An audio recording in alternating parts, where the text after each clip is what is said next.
बच्चों, आज की इस वीडियो में हमारा जो टॉपिक है वो है जनसंख्या का घनत्व।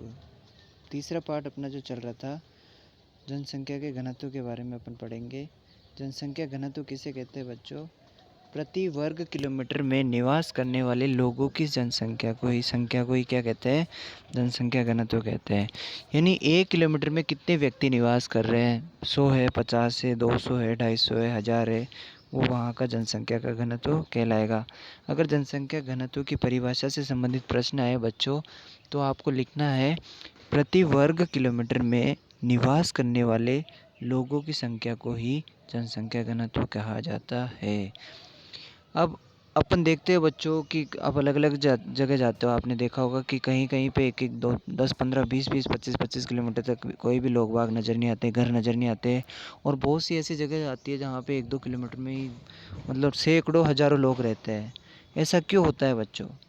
वही आज हम पढ़ेंगे कि जनसंख्या के घनत्व को प्रभावित करने वाले कारक, कि कहीं पे जनसंख्या जो घनत्व है ज़्यादा व्यक्ति रहते हैं, कहीं पे बहुत कम और कहीं पे बिल्कुल भी नहीं, ऐसा क्यों है? तो आज का जो टॉपिक है वो शुरू करते हैं, जनसंख्या घनत्व को प्रभावित करने वाले कारक।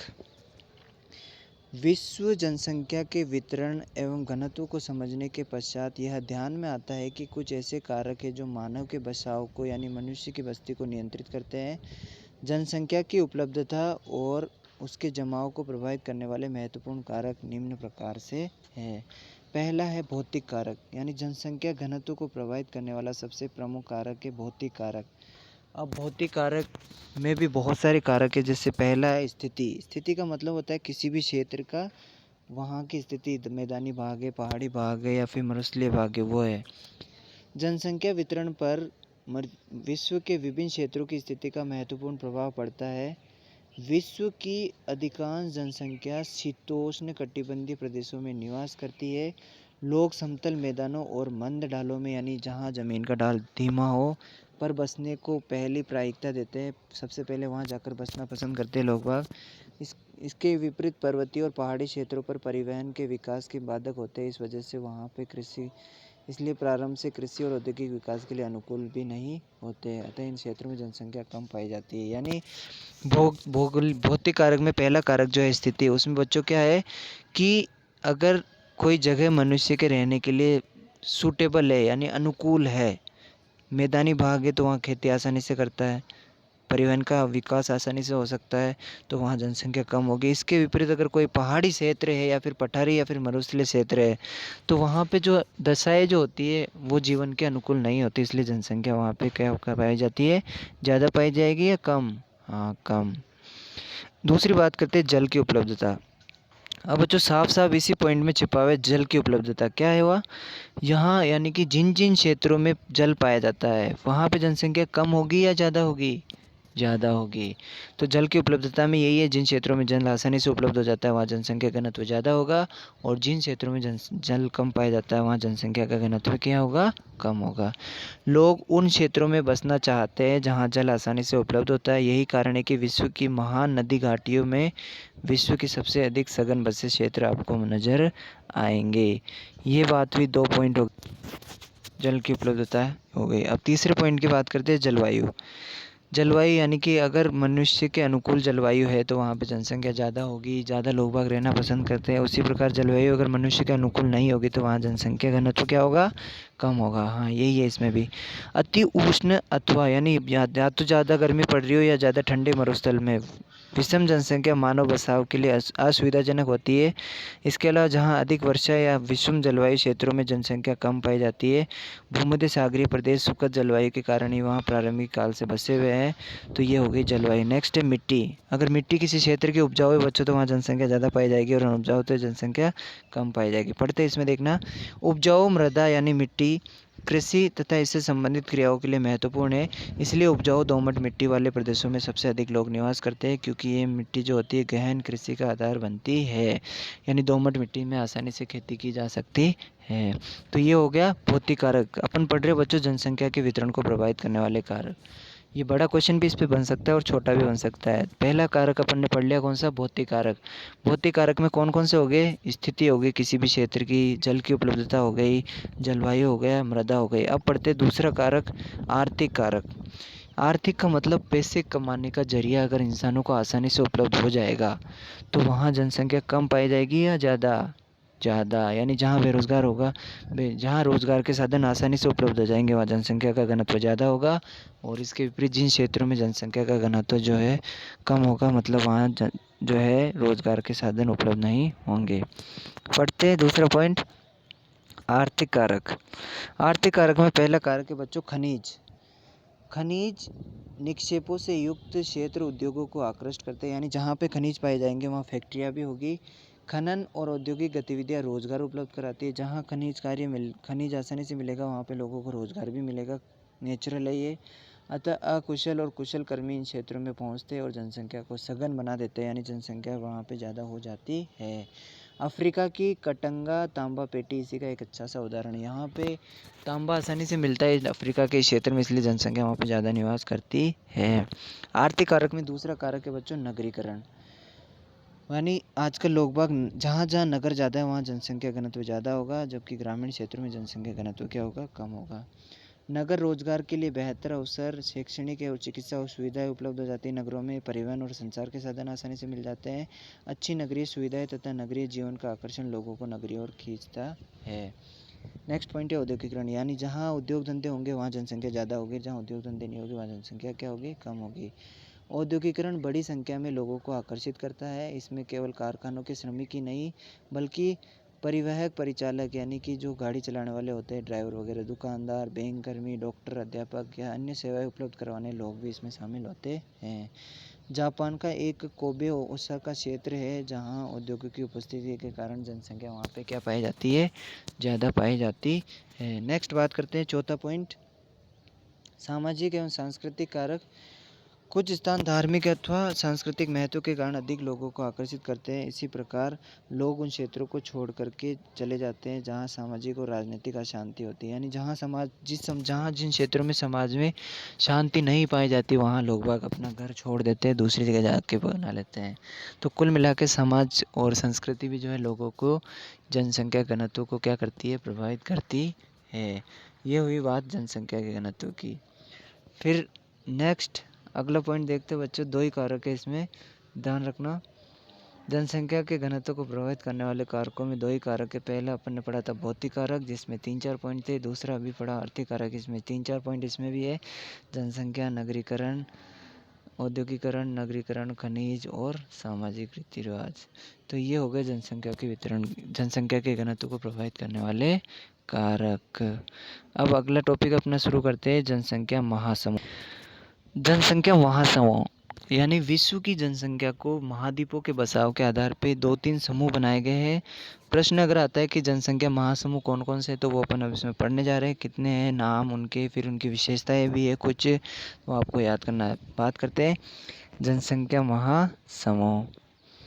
विश्व में जनसंख्या वितरण के भौगोलिक विश्लेषण से स्पष्ट होता है कि कुल जनसंख्या का लगभग 80% भूभाग 20 डिग्री उत्तरी अक्षांशों के मध्य मिलता है, यानी उत्तरी गोलार्ध में, जैसा कि बार बार आ रहा है, विश्व की ज़्यादातर जनसंख्या दक्षिणी गोलार्ध में रहती है, उत्तरी गोलार्ध में पृथ्वी का 50% भूभाग मानव निवास के अनुकूल नहीं होने के कारण लगभग निर्जन है, यानी मनुष्य के लिए अनुकूल दशाएं वहाँ पे नहीं है, तो वो पूरा जनसंख्या रहित पड़ा है, यानी वहाँ कोई भी लोग बाग निवास नहीं करते है। अब आगे बात करते हैं जनसंख्या महासमूह में। देखना पहला जनसंख्या ये आ गया यहाँ पे। इस प्रकार जनसंख्या का बड़ा भाग विश्व के 4 विशाल क्षेत्रों में, यानी विश्व जनसंख्या समूह कितने हैं? 4 है बच्चों, याद रखना। 4 कौन कौन से है ये जनसंख्या महासमूह? पहला एशियाई जनसमूह, दूसरा यूरोपीय जनसमूह, तीसरा अमेरिका जनसमूह और चौथा अफ्रीकी जनसमूह। प्रश्न बनेगा विश्व में जनसंख्या महासमूह कितने? तो 4 है। पहला एशियाई जनसमूह, दूसरा यूरोपीय जनसमूह, तीसरा अमेरिका जनसमूह और चौथा अफ्रीकी जनसमूह। अब बात करते हैं एशियाई जनसमूह में। एशियाई जनसमूह में देश कौन कौन से हैं, यहाँ जनसंख्या कितनी है, ये कुछ बातें जो आपको याद रखनी, क्या क्या विशेषता है इसकी, अंडरलाइन कर लेना। एशियाई जनसमूह में यह विश्व की सर्वाधिक जनसंख्या वाला एशियाई जनसमूह ही है, यानी विश्व में सबसे सर्वाधिक जनसंख्या इसी जनसमूह में पाई जाती है।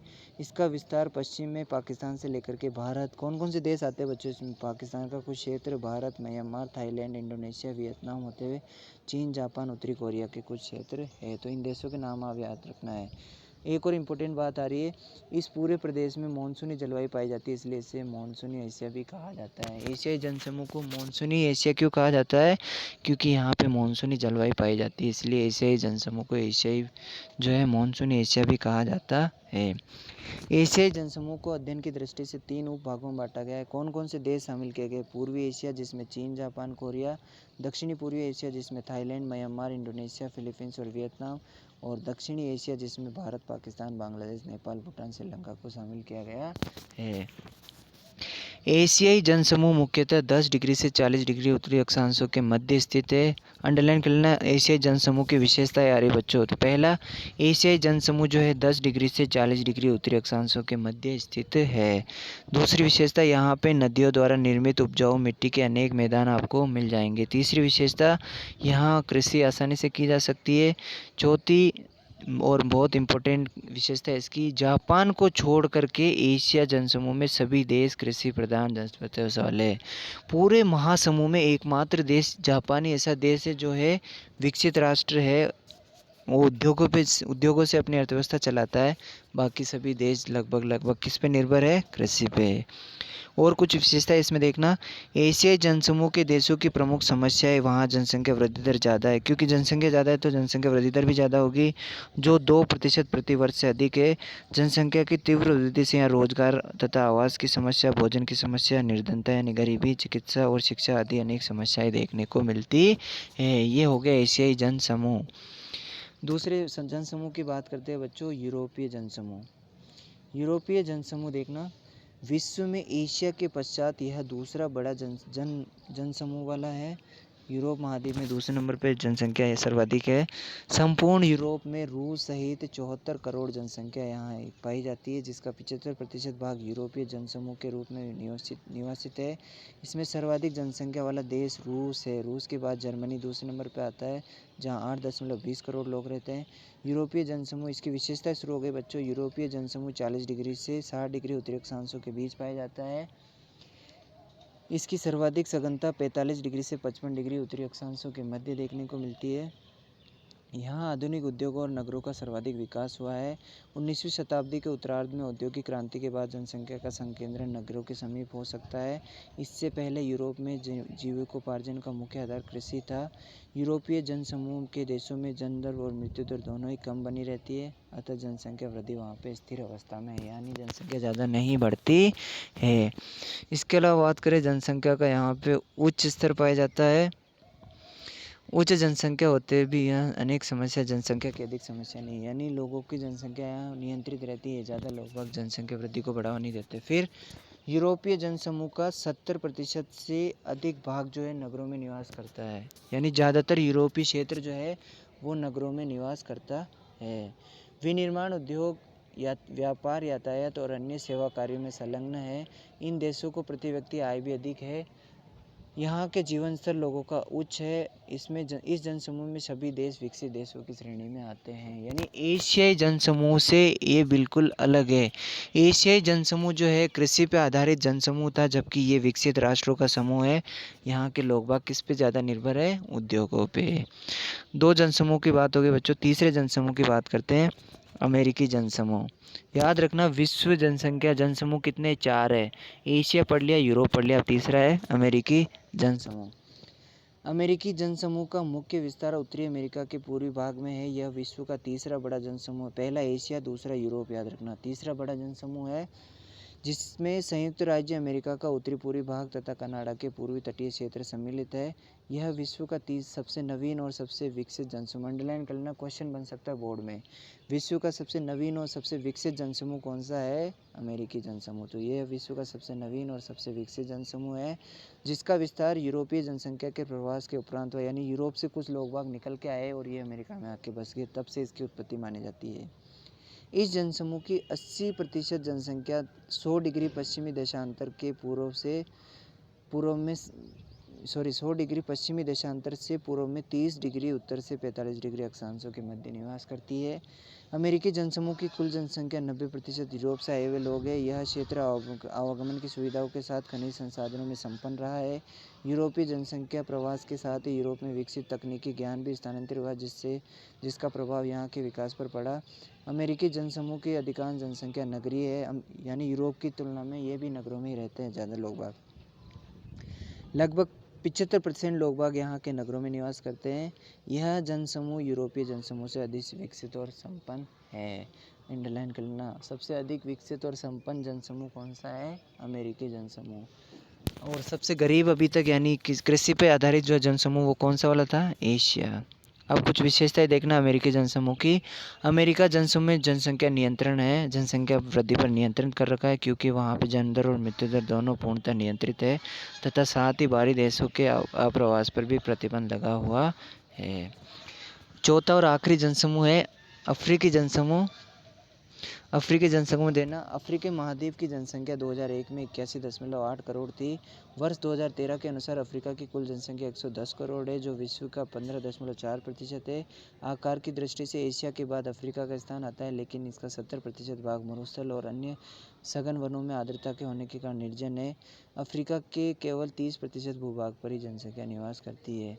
इसका बड़ा केंद्रण 3 क्षेत्रों में देखने को मिलता है। पहला नील नदी घाटी क्षेत्र, दूसरा जाम्बिया क्षेत्र और तीसरा नाइजीरिया नदी घाटी क्षेत्र। तो ये बात हो गई अफ्रीकन जनसमूह की भी। तो ये हमारा जो छोटा सा टॉपिक था बच्चों, विश्व जनसंख्या जनसमूह, उसमें 4 जनसमूह के बारे में पढ़ा। सबसे सर्वाधिक जनसंख्या वाला जनसमूह जो है कौन सा है? एशिया। सबसे कम जनसंख्या जनसमूह वाला क्षेत्र कौन सा है? अफ्रीका।